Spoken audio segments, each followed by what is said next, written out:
Welcome back. In today's quick guide, I'll show you how to enable lock screen notifications on Telegram so you never miss an important message, even when your phone is locked.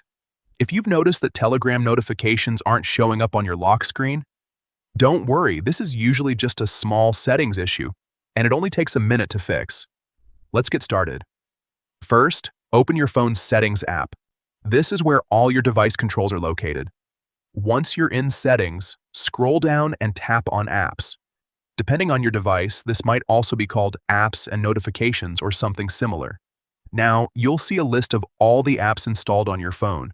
Scroll through the list and tap on Telegram. After opening Telegram's app settings, look for the Notifications option and tap on it. This is where you can control how Telegram alerts appear on your device. Next, find the option labeled Lock Screen. This setting controls whether notifications are visible when your phone is locked. Tap on Lock Screen and make sure it is set to Allowed or Show Notifications.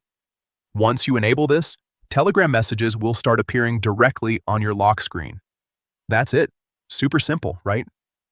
Now, whenever someone sends you a message on Telegram, you'll be able to see it instantly without unlocking your phone. This is especially useful if you rely on Telegram for quick communication or important updates. If it still doesn't work, double-check that notifications are fully enabled for Telegram and that your phone isn't in Do Not Disturb mode. And that's how you enable lock screen notifications on Telegram.